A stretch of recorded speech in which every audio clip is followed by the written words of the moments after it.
আমার তো মনে হয় এখন ওকে ছেড়ে দেওয়া উচিত, কারণ অনেকটা সুস্থ আমার যতটুকু মনে হচ্ছে। হ্যাঁ মিস্টার ফারহান, আমি তো আপনার ক্যাবিনের দিকেই যাচ্ছিলাম। Is everything all right doctor? Everything is all right. আপনাকে একটা খুশির সংবাদ দিতে যাচ্ছিলাম। কি? আপনার লিটল অ্যাঞ্জেলটিকে আজই আপনি নিয়ে যেতে পারবেন। Thank you doctor, thank you so much. আর কিছু ফর্মালিটিস আছে, এগুলো সেরে ফেলুন। আর আমরা তো জানি হসপিটালে থাকতে কেউ পছন্দ করে না। থ্যাংক ইউ ওয়ান্স এগেন, আপনারা আমাদের জন্য অনেক করলেন। থ্যাংক ইউ দেওয়ার কিছু নেই, ঠিক আছে? হ্যাঁ, ওকে। যাক, সবকিছু ভালো ভালো শেষ হয়ে গেল। পরি এখানেই থাকবে তার বাবার কাছে। আমি চলে যাব আমার সমস্ত অধিকার ছেড়ে। ভাইয়া, হ্যাঁ? ভাইয়া এবার কিন্তু আমাকে যেতে হবে। মানে আর কোনো উপায় নেই। তোরা সবাই একে একে চলে যাবি? ভাইয়া কিছু বললে? না, ঠিক আছে, যা।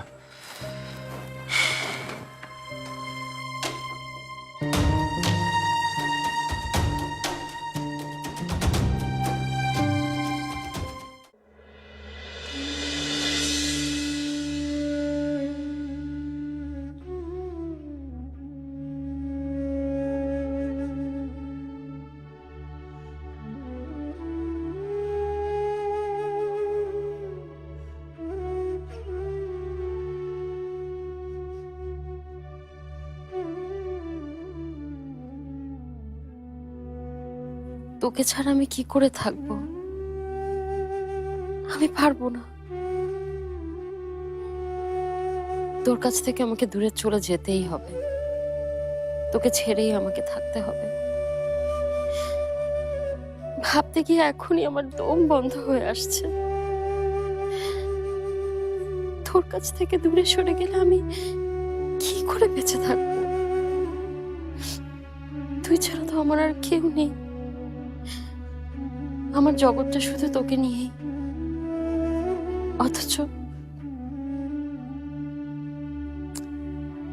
অথচ আমাকে যেতেই হবে।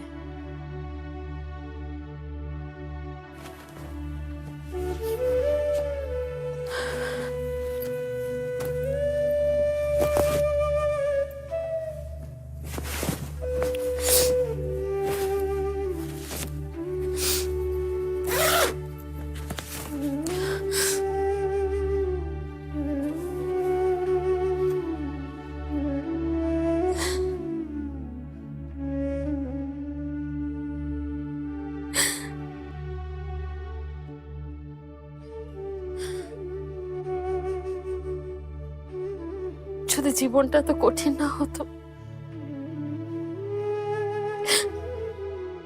যদি আমি এত অসহায় না হতাম, যদি আমার তোর বাবার মতো সবকিছু থাকতো, তাহলে আমি কখনো তোকে ছেড়ে যেতাম না, কোনোদিনও না। কিন্তু এখন এই মুহূর্তে তোর মায়ের চাইতে বাবাকে বেশি দরকার। আম্মু, শুনেছো আব্বু কি বলেছে? আব্বু আমাদের ডিজনিল্যান্ডে নিয়ে যাবে, টিভিতে যেটা দেখেছি। আচ্ছা মা, আমি যদি মিকি মাউসের সঙ্গে খেলা করি, তুমি কি আমাকে মানা করবে? আমাকে ক্ষমা করে দিস মা, ক্ষমা করে দিস।